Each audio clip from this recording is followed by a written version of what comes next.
Welcome to Kingdom Conversations, where faith meets community.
Let us pray. Father, we are grateful and we thank you that we can testify that you are blessing us right now. You're blessing us with your presence, your power, your comfort. Lord, the Bible declares wherever your spirit is, there is liberty. We thank you, Lord, for breaking bondages, setting us free. Even in these turbulent times, giving us the reminder that you're still in control. You're the sovereign God. That all things are working together for our good, for those who are called according to your purpose. Father, we trust and rely in it. Bless us now, Lord, as we share this time together in your word. We pray, God, that you would make us not only hearers, but doers also. Lord, have your perfect way. In Jesus' name, amen. To God be the glory, to him be all the praise, for he is worthy.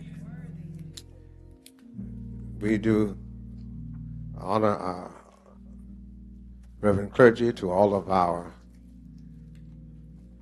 members and all of our visitors to the Omega Men. We're grateful to have you share with us today. It's our pleasure to have you with us. We're also grateful to have with us all the way from Liberia. Rose, thank you for coming and sharing with us.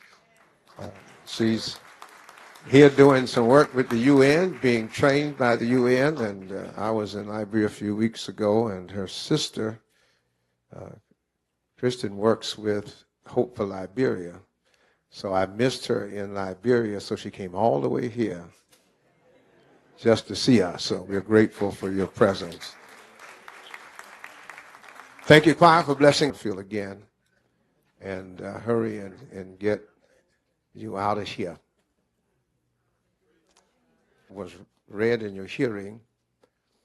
I preached from this text this morning. And if I read verse 22, put it in context. Pilate saith unto them who brought Jesus to him for trial. In verse 22, he asked a question, what do I do then with Jesus? Let him be crucified. This morning at 8 o'clock, verse 23, and the governor said unto the crowd, asked the question, why? And is something I grapple with when I look at the text.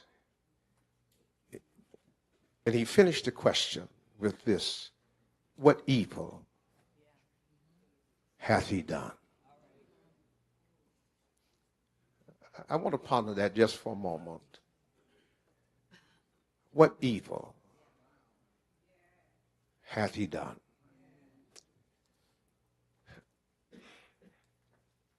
There's a lot of people that you know that people say a lot of things about them. People you know and people you might be friends with. And it might be some gossip. It might be something you see on social media about them, and you know them in a different way. And you have to ask the question, what evil have they done? I took my wife out to dinner the other night, and I walked in, and as soon as I walked in the door, someone accosted me and start talking to me about politics and start saying to me what the Republicans say about me. And I want to know I was very disinterested.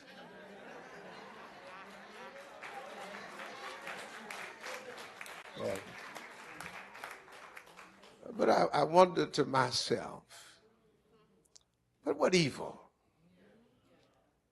hath I done? Our text shows us a record of the most evil and unjust event in human history. It's hard to believe when you read it that men can be so calculated in their cruelty. It's even harder to believe that men, especially people who can be religious, can be so evil. When you read the context, a lot of things have already happened in the life of Jesus and how quickly things can change. Satan had already put it into the heart of Judas to betray Christ. Judas had already sold Jesus out for 30 silver coins.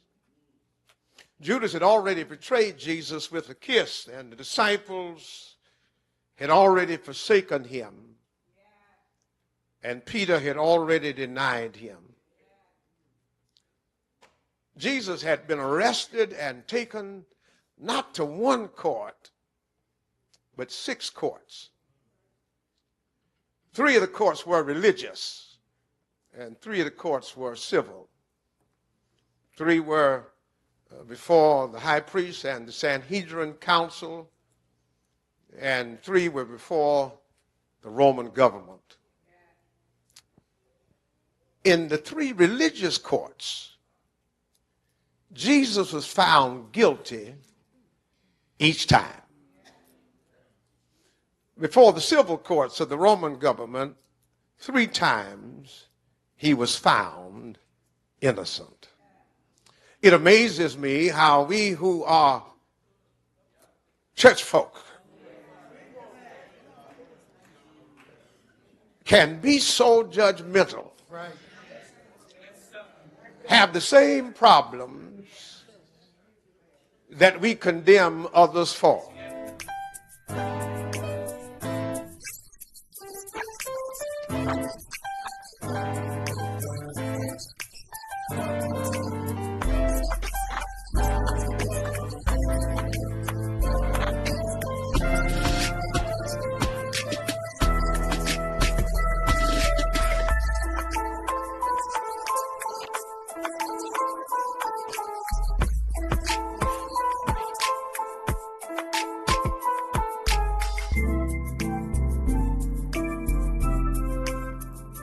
Hello, my name is Reverend Collins Day. He's the pastor of the Second Baptist Church in Atlantic City, New Jersey.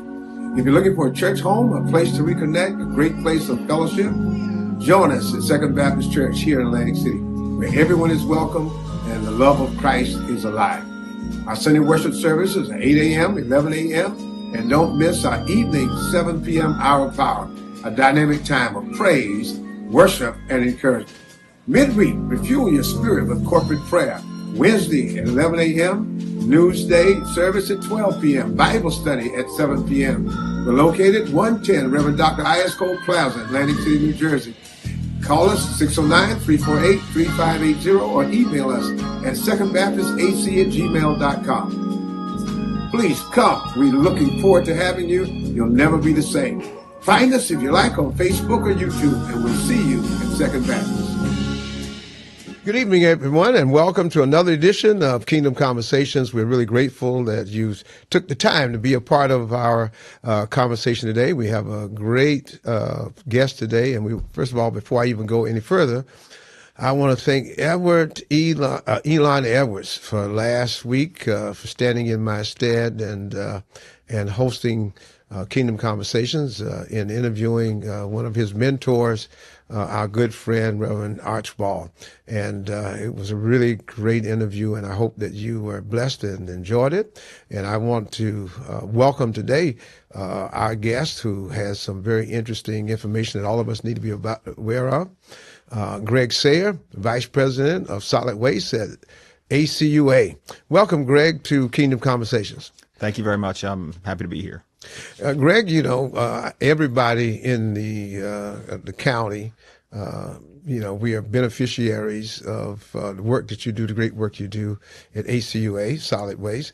That's the garbage collection and disposal for the county. And so he is the VP, the man in charge. And we're talking to the head honcho, or one of the head honchos for waste management. And so we want to just tell us a little bit about it and how long you've been a part of ACUA. So I've been there coming on 20 years in April. So I can't. It's hard to believe it's gone that quickly. But I started out actually in the scale house, weighing the trucks that come in, and eventually moved up into sort of project management, and through there into the maintenance department a little bit, and then director of operations. And just this past year was promoted to vice president of solid waste. So 20 years experience throughout the organization, touching on a lot of different things that we do. So, for those that aren't really aware of what goes on at the ACUA, you see our trucks probably around the county picking up your trash and your recycling, yard waste, that sort of stuff. We operate the landfill for the county and also a recycling center, a compost facility at that site. We have a wastewater plant also, which you see in Atlantic City with windmills. That's kind of a little more visual that people know about that place. They don't necessarily know it's a wastewater treatment plant, but that's what it is. But I'm on the solid waste side. So we take in all the trash and recycling that come in from the county. And, a lot of people, you put it at the curb and it disappears, right? It's one of those magic things that we're really blessed with in the United States, that we don't have to think about it. You put it all in a big can and it goes away. And hopefully we're sorting our recycling out. We sometimes do a good job with that, sometimes not. But both those are collected by us. We take the recycling in, we ship it up to Tinton Falls. Mazda Recycling is currently our partner. And they process all the materials up there, separate the glasses and the plastics and all that sort of stuff, and send them out to markets. The trash goes into our landfill. So the landfill began operations in the early 90s, and it's the only landfill in the county. Prior to us, going back in the 70s and 80s, there was over 40 landfills in the county, and they were unlined landfills, meaning it's just a hole in the ground. Most people know about Price's Pit, right? That was a horrible environmental disaster, one of the worst in the country. And there was actually 3 Price's Pits in Egg Harbor Township, New Jersey, Pleasantville, just complete disasters where the groundwater was contaminated from all the chemicals that were going in there. So that's kind of why the ACUA was created to begin with, right? When we were charged with handling the waste, is have an accountable organization. We answer to the county commissioners, the county executive, and as a result, we answer to all the municipalities in Atlantic County. So we do it properly. We have it's a double line modern landfill, so there's layers of geosynthetic material that prevent contamination of the groundwater, and it's the modern version of how we handle waste. In the United States, really, we handle waste 2 ways. You either burn it, so you see up in Newark and Camden they have incinerators, or we put in a landfill. And there's about a dozen landfills in New Jersey, and they're all, as you can imagine, compressed for space here, as we are with everything in New Jersey because we're such a tightly populated state. So, we've been handling waste since the early 90s. And initially, we just started with construction debris. What that means is, you think of brick and concrete, that sort of stuff, blocks and wood, because our site is very close to the Atlantic City Airport. And most people don't kind of think about this combination, but if you have a lot of food waste out, it attracts birds. Think out of a dumpster outside McDonald's, there's always seagulls there. So we couldn't put the putrescible waste, the food waste, in our landfill at first because we didn't want birds around the airport. Obviously, everyone knows that you get a bird strike on an airplane, that is not very good. But after several years, we kind of came up with the idea, let's do it at night. The birds are roosting, they're sleeping at night, so they won't be attracted to the waste. And it's been a very successful project for us since, the early 2000s that we've been doing it. And we did it on a temporary demonstration basis first. We had a wildlife biologist come from Canada, from the DEP, Department of Environmental Protection, gave us, instructions on who we actually need to hire, along with the FAA. They kind of gave us all input. If you're going to do this, you have to have the experts there. So we had an expert fly in from Canada, set up this program where we monitor the birds, and it's been very successful. We haven't had any bird issues. We have a wildlife biologist on staff every day. He drives around the landfill and monitors for birds, so we don't have to worry about that. So now we take all the waste in during the day, goes in our transfer station. At night, we haul up the waste to the landfill. And, it's people put it at the curb, but they forget about it. But something happened 24/7 really. And we have guys up in the landfill. You think when we had those snowstorms at night or just the heavy rains and wind, there's guys up there working, burying your trash and making sure that this essential public service gets handled. I think it's important, as you say, we put our trash out and we don't know what happens to it. We don't even care, and hopefully we won't see it again, but it's a very important function. You started talking earlier about recycling. Yeah. And how important is recycling, and what percentage do households recycle in Atlantic County? So, we usually see around 20 to 30% recycling, depending on the municipality. And some of that accounts for yard waste too. So that counts as recycling when you're putting your leaves and brush into a compost that we have on site as opposed to the landfill. But, it's really important because, the landfill is finite, right? So it'll fill up. The more stuff you put in there, the less space we have. So if you can divert your cans, your bottles, and your plastics, your papers, that saves space. And it's also an economic factor too, right? So, our municipalities pay about $82 a ton to landfill that waste. If it's recycling, they're saving money on that. They are not paying $82 a ton to recycle. There is a cost to recycling, but the municipalities do not get charged that. And that is mostly processing costs. And again, recycling is an interesting market because the values of those commodity change. Think about anything else. You talk about the price of oil and gold or silver, plastics and aluminum and paper. They're similar. So they are commodities where the prices change.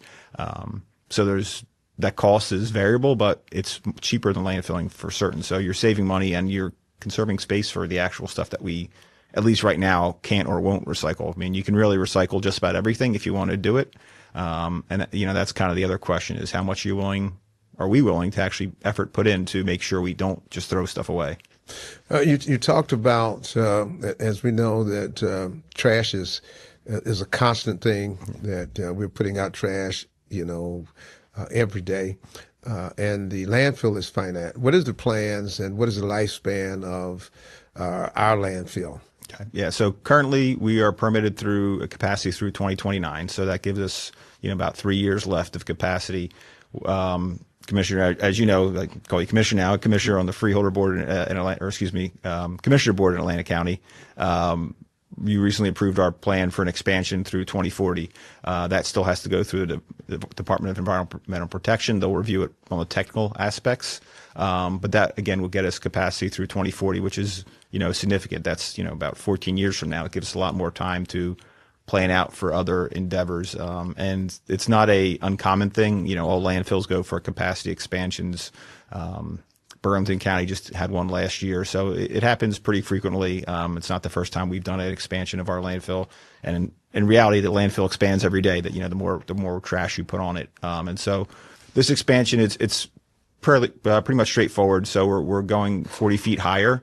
That might seem like a lot. We're about 140 feet right now. We'll go up to 180. You won't see it from anywhere new. It's not like it's going to be some huge mountain any more than it is now. And it still will be one of the lowest in the state. We currently are the lowest height in the state for landfills, and we'll still be, the middle to the lower end of other landfills in the state. And we're going to capture a little area on the side of our landfill. So we're kind of interesting. We're bound by a couple wetlands and by the Garden State Parkway. And, if you could see a map of our landfill from above, you would see where it makes sense where this expansion is going in. It kind of like there's a little divot along the parkway, and that's just wasted space that won't go for anything else. You're not going to build anything there. So we figured let's capture that. And that gets us, 7-8 years plus another few more years with the height expansions. Yeah, but when you look at it, I had the opportunity to see it. Yeah. You're not really talking about going out that far. Right. It's really just going up and filling, you said, like a divot. So that's very interesting that when you look at that, it is, and that'll expand the lifespan of the landfill for 14 years. So it'll get us out to 2040, yeah. To 21, which is amazing. Yeah. So how much tonnage will that take? Well, it kind of depends on what goes in, but we typically are getting in. Trying to remember my numbers here now. We're getting in 1,400 tons a day. So you do the math on that. That'll get you out through. That's a lot of trash. Yeah, through 2040. But you also have some very interesting and unique and innovative things that's happening at the landfill that I think people need to be aware of. As you got a gas plant there, and so tell us about that, and how does that generate funds as well? Right. And help with the budget for the landfill? Yeah. So going back all the way to about 2005, we started collecting gas from our landfill, and that was sort of a voluntary thing. Now, so, what kind of gas is it? Yeah, You say gas. What type right. of gas? So, when you think about trash, if it sits for a while, it breaks down. It's an anaerobic process, meaning once it's out of oxygen, these bacteria start breaking down all the waste in the trash. And it's mostly carbon dioxide and methane, and there's a couple other trace gases in there as well. Hydrogen sulfide is sort of the thing that you would smell, that rotten egg smell. And that's kind of what also the gas company will put into pipes, so if there's a gas leak. But there's some other trace gases in there, but it's mostly methane and carbon dioxide. And so when we capture that, we're preventing greenhouse gases, obviously, but you can generate power from it. So for years, we were actually creating electricity from that gas up until I believe it was 2016 or 2017. And there was different reasons why we changed that out. There was the lifetime on the engines kind of reached a certain point, and the economics on that project weren't quite as good as they were when it was initially started. And we had, even prior to that, we had looked at, some of the gas we still had was generating called renewable natural gas. So what that means is you take that gas that's coming out of landfill and you clean it up. You're stripping out everything else besides the methane for the most part, and then you put it in the pipeline. So that went online actually this past fall in October. The facility went online, and it's been great for us. So we're expecting to have somewhere between $1 to $2 million a year in revenue from that, which would be incredibly helpful for our organization. To help fund different endeavors that we do at the landfill. And it's basically you're talking like a 98% reduction in emissions from the landfill with that too. So you think that gas is no longer being directly vented to the atmosphere. It's no longer being burned through a engine on site or through a flare on site. It's going into the pipeline and just replacing other gas in your homes. Really? And so how much gas is actually being produced from the landfill? So there's a term we use. It's called standard cubic feet per minute. It's a industry gas term, and we're typically about 2,700 SCFM so that's how much gas is constantly flowing from the landfill into this system. And the thing I also neglected to mention was our collection trucks. If you see them out on the road, they run on natural gas. So that means now the gas that is produced from our landfill, which is originally trash, goes and fuels those trucks. So those trucks that are picking up your trash are fueled by that trash that was sitting in the landfill for 10, 15 years. Wow. So what's the lifespan of the gas production for, and how long does it take for the trash to break down to make gas? Yeah, so it all depends on the material, but there's something called a landfill gas curve, which, if you think about a graph, it's like a 15-year that it goes out. So you put your waste in the landfill, and then for about 15 years, it's still producing gas, and it'll be a sharp increase at first over the years and slowly decline back down. But it's, let's just say you stop the landfill, whether it's in 2040 or some other date, 15 years, it's still going to be producing a significant amount of gas. But even after that, there's still gas produced. So Pinelands Park landfill, which some people might know is McCullough's Golf Course over in Egbert Township, that was an old landfill. We currently maintain that now, and that shut down over 30 years ago and is still producing small amounts of gas that we have to manage. Really? That's interesting. Yeah. So in terms of, you guys have been very creative and really on cutting edge of management of landfill. What are some of the other things that you guys are doing? And you didn't talk about in terms of what kind of income is the gas generating for Atlantic County? Yeah. Well, so as far as income, it's, roughly we're expecting $1 million to $2 million per year. Like I said, it just went online in October, so we'll kind of see what that looks like, but that's our expectation. And again, that keeps our rates low for municipalities and residents in the county. As far as, cutting edge stuff, that's funny because one of the first things I started at when I moved out of the scale house into sort of the project management role. Now, the scale house is the beginning. As soon as you walk, as soon as you drive in, you weigh your trash. Yeah. And so you went from the front of the house all the way to the back of the house. Correct. Yep. Yeah. And my predecessor. Congratulations as well. Thank you. My predecessor also, he started on the back of a truck, went to the scale house, and so we have a good tradition and emphasis on promotion from within and developing our staff to the maximum that they can do. So it's a good organization in that regard for certain. But so I had started when I started in the office.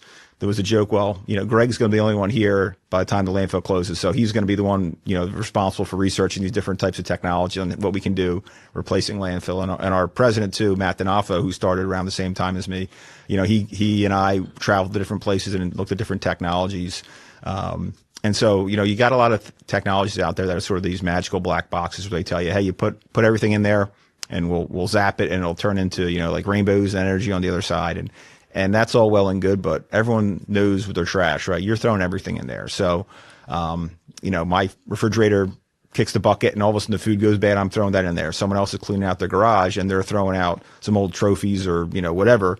It's not all the same, right? And so handling that material is very difficult.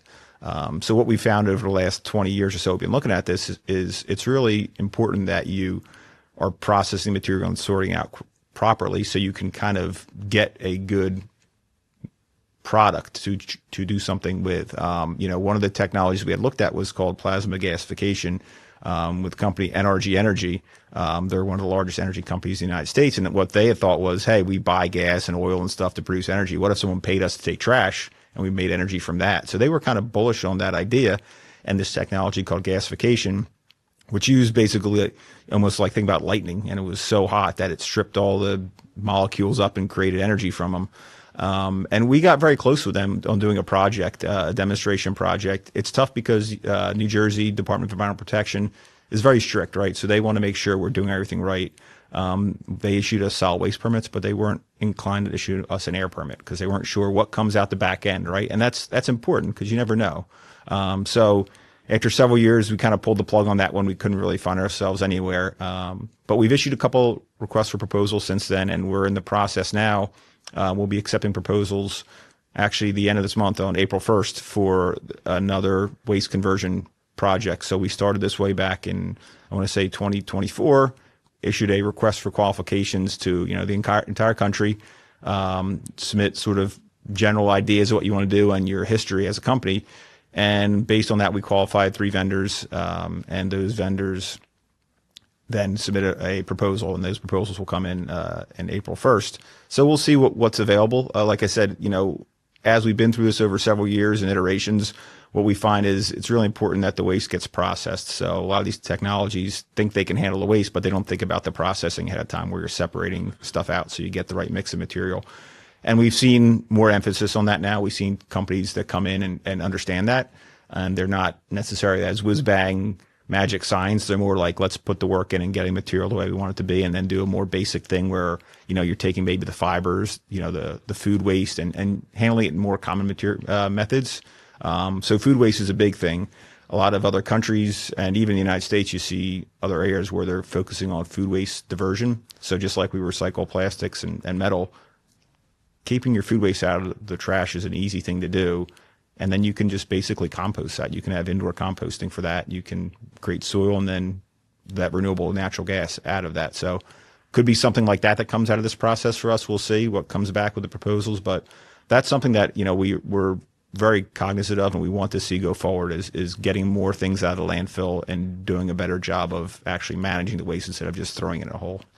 Greg, with all the stuff you're doing in terms of forward thinking as relates to landfill, there were some rumors at one time or some efforts to talk about a transfer station of the trash, and I would guess that means that you would shipping the trash to other localities other than the county landfill. How would that impact? It wasn't that popular. I don't know if that's still on the horizon or not. So could you talk about that a little bit? Yeah, so there's a couple factors in play there. For starters, there's a policy in place called waste flow, which is in place in many counties in New Jersey, which essentially says, you handle the waste at a specific site in your county, and then that's important, right? Because you want to be sustainable. You want to make sure the waste we're creating, we're going to take care of it properly here. In the past, we did transfer waste out before the landfill was finalized. We were sending some waste out, like I mentioned. At first, we were only disposing of construction debris. We were sending out the municipal waste other places. And originally we were supposed to be sending all of our waste to an incinerator in Mercer County, which never got created. But when you talk about sending waste out now, it's important to realize there's a couple factors which make it difficult. For one thing, the economics. Right now residents pay through their municipal rates about $82 a ton.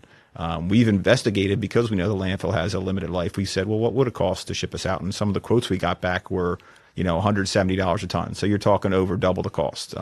We're sitting here in Atlantic City today. Atlantic City pays roughly $450,000 a year to dispose of their waste, municipal solid waste. If that was shipped out somewhere else, that would be double. So you're talking, close to $1 million as opposed to less than $500,000.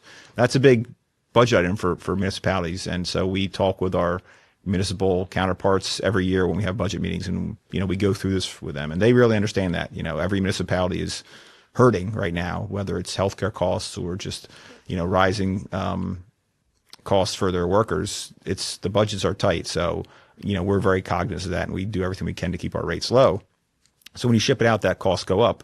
But also an important thing to realize is, we're accountable. So if there's a problem, we go before the commissioner board. We talk to the county executive. We talk to the municipalities. I live in Absecon. We had a meeting in Absecon where they came and the public had lots of questions for us because we're a public entity. Once that goes away, that accountability disappears, right? So accountability on rates, accountability on how we're handling it. If you ship that waste somewhere else, ultimately the origin of that waste is still responsible, whether it's the county or the municipality. That goes to a landfill in Pennsylvania, Ohio, and there's an issue there.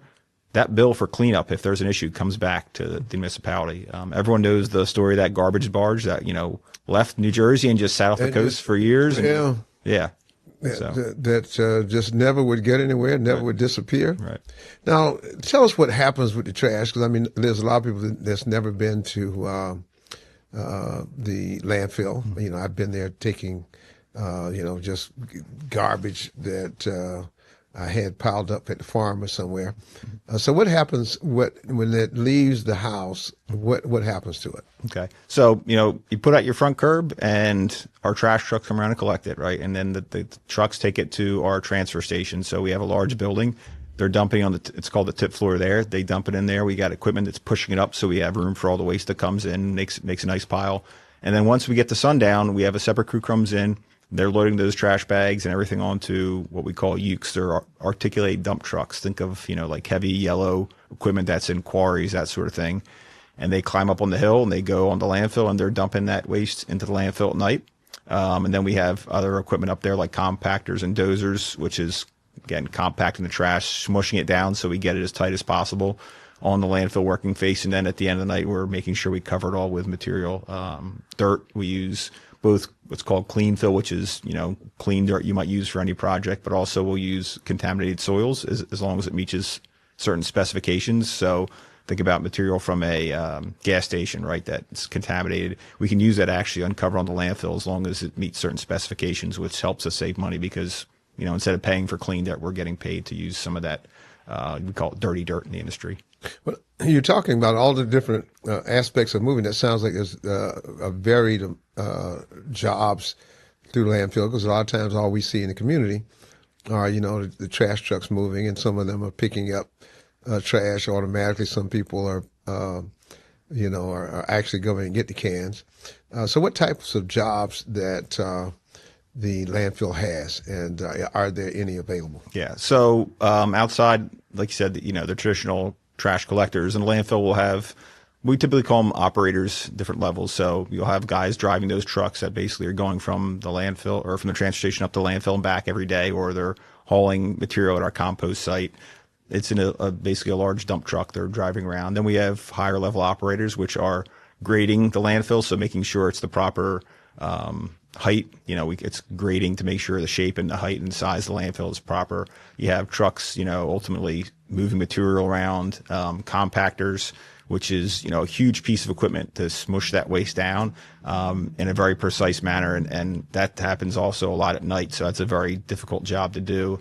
Those are sort of the main landfilling of the trash jobs, but we also have what we call landfill gas tech. So to collect the gas, we have all these wells on the landfill. And so someone's going around there checking the wells. Potentially they could get damaged during operations from weather, various things, but they're also what we call tuning the wells to making sure they're pulling the gas at the right vacuum. And then we'll have, technicians. I mentioned we have our wildlife staff at the landfill. At this moment, I don't think there are any jobs in the landfill. We have some collections positions opening up, especially drivers and some temporary handlers for the spring. But, it's one of the best things is, like I said, I started in the scale house. My predecessor as vice president started on the back of a truck. It is a good and place to come in, start out and move yourself up. We're very big on educating our workforce. So, any position you want to come in, even if you don't have any skills, you can come in as a laborer or handler. So we also have guys around the landfill picking up litter, because obviously stuff gets blown around. You can come as a laborer and learn equipment and be on that equipment. Now, one of the things that is you also lay membranes on top of it to hold the trash down and then repack it. Yeah. What happens with the weather this year has been horrendous. I haven't seen it like this, and being cold so long and rainy so well and snowy so long. Yeah. How did that impact your work, not only from trash pickup, but also in terms of compacting it? Yeah, so for trash pickup, obviously everyone saw there was delays, and I would say the good thing is when you have snow, we might be behind a day because we might have to skip the day, but everyone struggles to get their trash to the curb when there's 1.5 feet of snow, so it's easier to catch up on that.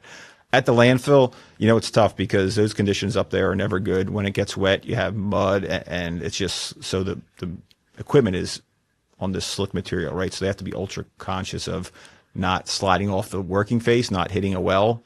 You hit a well, then creates a gas leak, and that's a problem for our collection system, and also can create odors. So those are important things to know when that working face is wet and muddy. But also, if you get a lot of rain, so going back a few years, we had those periods of heavy rain, and not just a lot of rain, but heavy soaking rain, and that just washes the dirt off, right? So you're constantly having to go back to make sure your material's covered, and that's just an extra step. And we found during that time we got a little extra creative with how we handled it.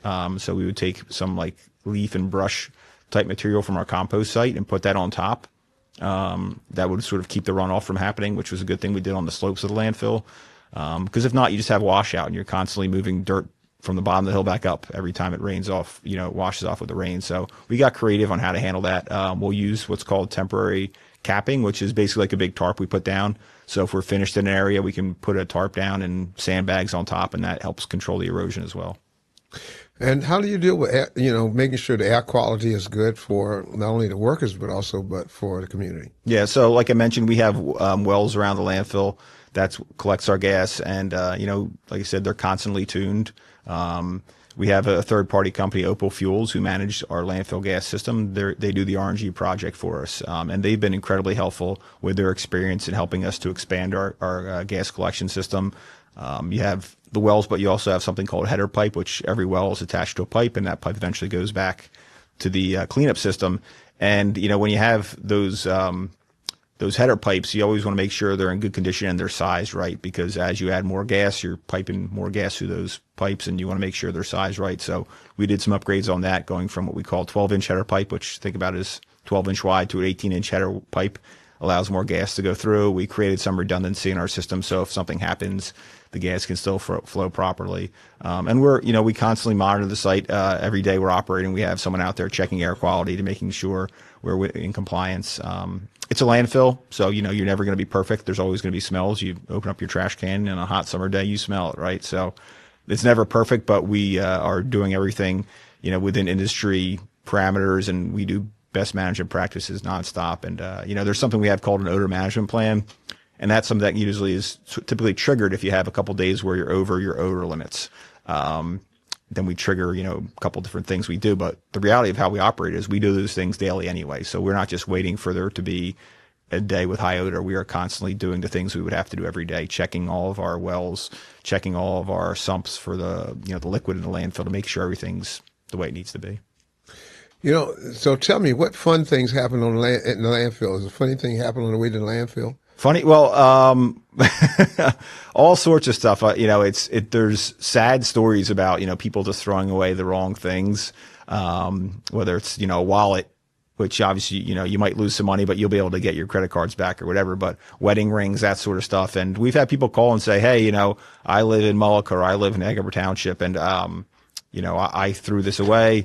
And, if it's, we're the ones that happen to collect it. So, there's, at least half a dozen municipalities that we collect the trash in. If we know where they threw it away, we can say, all right, well, it's on this truck, And when that truck comes in, we can dump that truck in a special spot, and we'll say, look, you can sign a waiver and come dig through the trash, and they'll find it sometimes. So oh, really? Stories, So they actually you single out the truck. Yeah. Well, I thought you would say you were going to go through and find it. So you no. and you allow them to come and go through the trash. Yeah. So we obviously make sure safety wise, they're away from all the equipment, and they have to agree to be what we're watching, make sure not doing anything dangerous. But we'll kind of let them go through and look to see if they could find it. And people have found stuff that they've lost in there for certain. Yeah. Are you serious? Absolutely. That's like looking for a needle in a absolutely in a garbage pile. It is. That's exactly what it is. But it's happened sometimes, and we're glad when there's a good outcome at the end. Well, I don't know if there's a good outcome at the end. I can imagine how many showers they have to take after they go through all the trash, but that's interesting. Yeah. So if someone would like to at least explore the possibilities of working for the Atlantic County landfill, how would they go about it? So you can go onto our website, acua.com, and fill an application. We take applications all the time, whether we're hiring or not. This way we have, a good pool of candidates to put through. So I would suggest going on there. We update every time we have a new position. Like I said, currently we are looking for drivers for our collection trucks, and we're starting to staff up seasonal for the summer help as we obviously get a little busier here in Atlantic County in the summer. Even, like I said, starting as a temporary summer help on the back of a truck can lead to a full-time job in operating heavy equipment on landfill if you put the effort in. We see that a lot, and that's always, I love sitting in interviews and promoting people from within, and especially seeing the guys guys and gals who put hard work in. They're working extra, they're putting overtime in, they're learning, and it's a nice feeling to see them put the effort in and succeed, and us being able to promote them. So that's one of the things I love about my job is when we can do that. Now you have some upcoming events coming up right Yes. now since the weather's getting warm. You normally have some large events there at ACUA. Yep. Tell us about it. Well, thanks for that, because I had to plug it anyway. So we have our annual Earth Day celebration. I think we're well past 30 years we've been doing this now. And it'll be April 26th, Sunday, 10 to 4. So there'll be vendors there with lots of educational material and fun things for the kids to do. We do tours of our sewer plant as well as the landfill. You may be able to get a tour from me. I'm trying to avoid that. I thought I got out of tours. I thought as vice president I could pick one and choose what I wanted to volunteer for, but apparently not. I still have to do those tours. But it's actually fun. You go on a hayride up to the top of the landfill, which is actually the highest point in Atlantic County, so you can see Atlantic City from there and the airport, and kids will throw hay at each other, and they seem to enjoy it. And some people listen to the information, some people don't, but it's a good time. Like I said, there's lots of food and crafts there. It's a really good event. We get in excess of 6,000, 7,000, 8,000 people some years. The weather's nice, and it's free. Wow, that's amazing. And again, that's going to be when? April 26th from 10 to 4. And everyone's invited? Everyone's invited, yes. And you should take the opportunity to see the process and see. It's very educational to see that. And Greg, you said you thought you were going to get out. Matter of fact, you was a part of my tour when I went there. And so you were a great tour guide. So that ought to be a part of your job description. Next time I go to commissioner board, I'm going to see if we can put that in as a part of your job description to be a tour guide. And you're going to be able to tour as well, you said, the sewage treatment plant, which I also had an opportunity to do. That was very educational as well. And you got in there. You have some very innovative things as well. Can you talk about that at all? Yeah, absolutely. So, well, I think my job title still has other duties as assigned, no matter what. So, when we get VIPs there, I always do a tour for you. But lifting soil bags, it's all sort of falls under the job description. But yeah, the wastewater treatment plant is very interesting. So I do have some experience there in my previous positions. So we have the wind farm, which has been actually, operational for 20 years now, which is pretty amazing to think about that.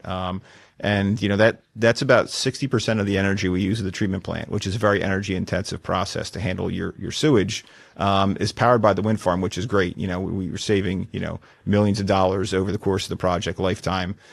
We have a solar array there. Was the first actually rooftop and parking lot canopy solar, but that's also 20 years old, and everyone sees solar everywhere now, so it's not as interesting as it used to be. But we've had solar there, and we have a new interesting project that pulls the microplastics out of the sewage.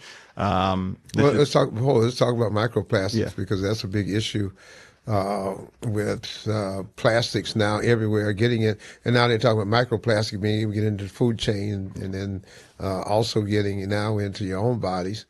And you have a program that's very innovative in pulling the microplastics out of the sewage treatment water, right? Correct. Yeah. Tell us a little about that, and without being so technical that we don't understand. Sure. Well, I won't be able to be technical because that's the sewer side, I'm the trash side, so I can explain it as best as I know. Right. So, you know, when you think about even a water bottle, right, that's in a plastic water bottle, eventually that plastic degrades a little bit, and little bits of plastic get in that water or other food containers. That goes in your body, unfortunately, and it goes into the waterways. And so in the sewer, in the sludge that's going through the sewer, there is plastic, lots of little pieces of plastic in there. And what this project aims to do is, this was through a partnership with some, I believe, graduates from Princeton University who had this idea to sort of pull out the plastic. There's different filters in there that, so after the entire sewage process is done, right, so you get to sort of the clean water that's getting discharged into the ocean, that once it's at that level, they have this extra filter level that pulls out the microplastics. And it's only at a sort of demonstration, small scale project now, but we're actually looking to upgrade that to a larger scale. And I believe we're sort of working with them to kind of maybe potentially help locate that new company here in South Jersey. Oh, so fantastic. yeah, and you know, it's an issue, but it's not something that's really regulated right now. We haven't gotten to that point yet where the state or the federal government is regulating microplastics, but it'll happen because we see the issue with it. We know it's getting to everyone's systems, and we know it's a problem. So that regulation will come, and we'll sort of already be ahead of the curve on that, both in having it at our plant, but also hopefully this company will be, you know, kind of based out of here maybe, and they'll be able to spread their technology throughout the country. With the rising gas price and everybody concerned now with the cost of fertilizer, is sludge from the sewage treatment plant, is that something that they could use for fertilizer? What are you doing with the sludge? So we actually incinerate the sludge at our wastewater treatment plant. We're one of, I believe, 2 or 3 incinerators in the state for sludge. It's not something easy to do, and obviously environmentally people have concerns about it. So there's a lot of permits with that to make sure we're doing it as properly as possible. So we incinerate the sludge, and it creates basically an ashy product, which goes to the landfill and is used mixing with the dirt at the landfill for cover. But other places do use it, can use it. New Jersey does not allow what they call biosolids, which is the sludge, as fertilizer. Other states do. You know, again, they're kind of concerned with the fact you do have stuff like microplastics and other contaminants in there that would be potentially harmful. Other parts of the country and world do use it. We do not. There's other technologies you could use, anaerobic digestion, which is kind of like composting the sludge. You mix it in with some other material, and you could eventually maybe get some soil amendment out of it. But like I said, New Jersey, they're very cautious about that, just knowing what could potentially be in our sewer. But we're not the only. Are we the only ones that incinerate the sludge, or other? Are we the only? We're not the only. And so what do they do with their sludge? So other they'll typically ship other places. So we get sludge from Camden comes up to us, and it's actually helpful for our operations here because it helps subsidize the rate. So if we're getting sludge from our people that, you know, let's say our treatment plant can handle, 20 million gallons a day of sludge. If we're only getting 10 million gallons, we can kind of put more sludge in there, and it keeps that cost low. So typically it gets shipped off to some incinerator, or it gets shipped out of state somewhere. Landfills cannot accept liquid waste from the landfills. So it's a problem, right? We're actually fortunate that we do have an incinerator, both because we can accept others and because we have a stabilized way to handle it in the state, or excuse me, in the county. So what about job opportunities at the waste treatment plant? So it's funny you mentioned that because, we have guys on the collection trucks at the landfill or in the collections that they always want to hop and go to wastewater because they hear that's the golden ticket, get off the road and go to wastewater. There it's a license issue, right? So you have there's something called a water pollution control license, which basically allows you to operate the equipment there. And there's different levels, 1, 2, 3, and then I think you go even higher. But if you have that license, you could come in and potentially be an operator of the sewer plant. But there's maintenance jobs there as well, electricians, mechanical maintenance, instrumentation type maintenance on the equipment. So totally, how many does both the waste treatment plant and the landfill, how many are employed there? I believe we have about 250 people. Yeah. Oh, that's a pretty good number. Yeah. Good number.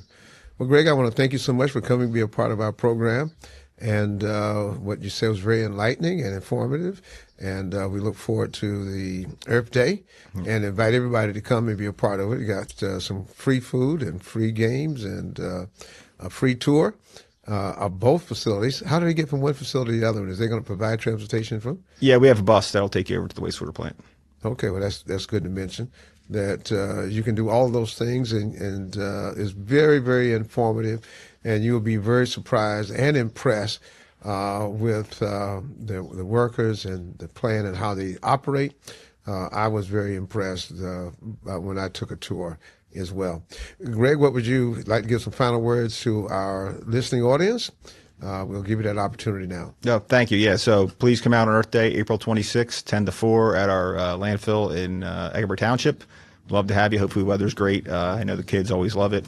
And, as far as solid waste, I'd just say, just remember when you put it out the curb, it goes somewhere, right? So if you can avoid throwing it away, Donate stuff if you can, reuse it.